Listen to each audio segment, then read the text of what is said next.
to be in this country and living in the black community for all your lives, it's a crying sin and a shame if you really think about the amount of years that most black women have been on welfare. And to not be wanting to be held accountable for their own condition is very strange. We're going to pick days to cook them in. Trust me. We're going to cook them in too. But today, the food stamp crisis is actually an epidemic that's been going on that's even bigger than the food stamp crisis, because anybody that's been on Section 8 or food stamps for 7 years or more, and I'm being nice, 7 years or more, Section 8 and food stamps, 7 years or more. How many years do we get to say that jobs are bad or the economy is bad or it's the government's fault that I'm in the condition I'm in? How many times or for how long do you get to use that as an excuse for not being more successful? There are hundreds and hundreds of ways to make money in 2025. So it starts with the thinking. There used to be a time when being on welfare was a hidden shame, but now it's a hidden shame if you're not on it. So I'm just wondering, what happened during the pandemic was not an awakening, because in the minds of most people in society, not just women and not just black women, when you go through what we went through during the pandemic, the thought is not, how can I advance above this? But the thought is, how can I get more free help from the government? Not once do it come across so many folks' mind that I want to put myself in a position whereas if anything goes down, I'm good. I teach on my financial platform emergency funds for 6 months. Having money for 6 months. We're living in a time where you don't know what's going to happen from day to day, month to month, week to week, year to year. And in some instances, it is very difficult to save money. But it's not impossible. It's not impossible. So if you're on welfare, you're getting free medical. That's cutting out a bill to come out your pocket for you and your children. You're getting food stamps. That's cutting out a bill to come out your pockets. You're getting extremely low housing on Section 8. That's cutting money, cutting it down.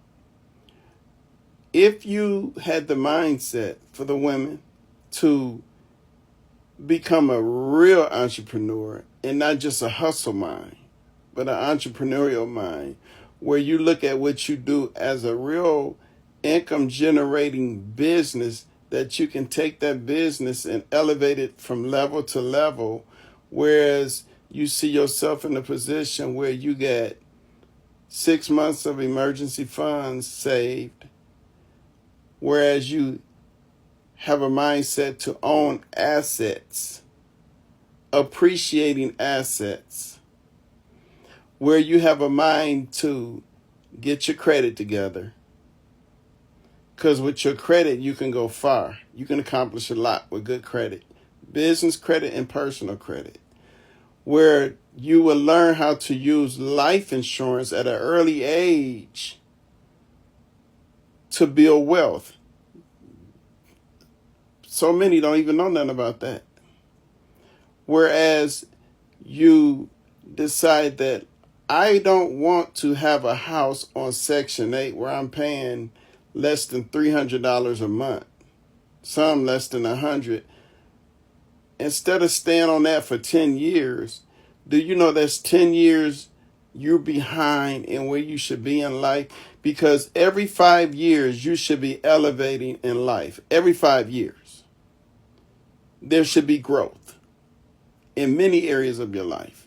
There should be growth in the way you think and even in the way you move and the way you do things.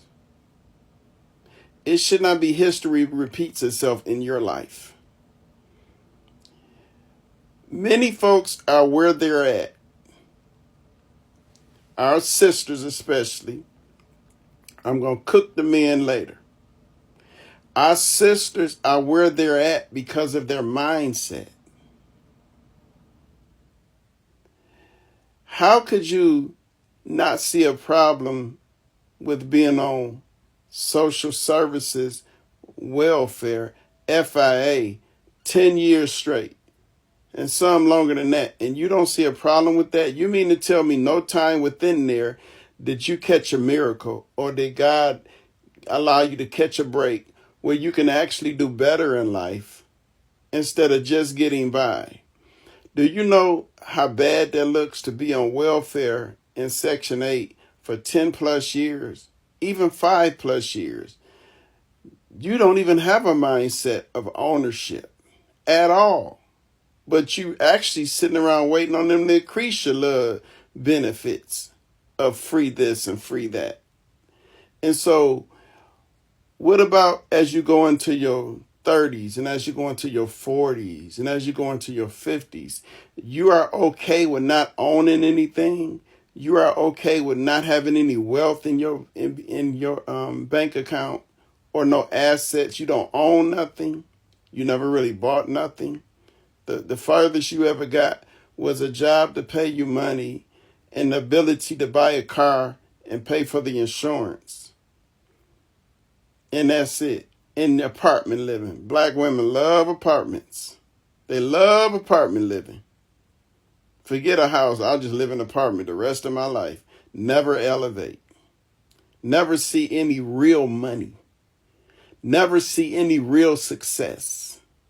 Never have any accountability. You can, and I want to talk about this going to school stuff.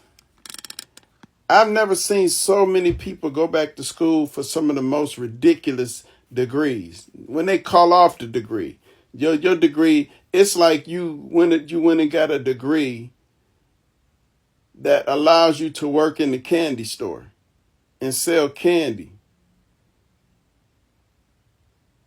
Yeah, that type of degree, because that's about as good as much as it's worth for so many who go to school and get these frivolous degrees, whereas you go to school and you say, oh, I ain't going to forget it. And you don't even have a job in the area where you even went and got the degree in. Everything you do in life past 30, younger than that really, but should bring value to your life. How your kids going to go to college? Do you even care? Do you even care? Are you setting the example? Every 5 years, you're elevating. Your child sees you go get this certificate, that certificate, go participate in this, go after a degree. I'm 4 degrees, but the way it's done is what makes all that matters, all the difference. And so if you ever going to get ahead in life, you got to buckle down and say, I want to have more out of life. I want to have better out of life. I don't want to be on the struggle bus for the next 50 years and I look up one day and I've accomplished no real thing in my life. I'm just barely making it. And some less than that. And so we're going to talk about this more on another video. I'll see you guys in the next video.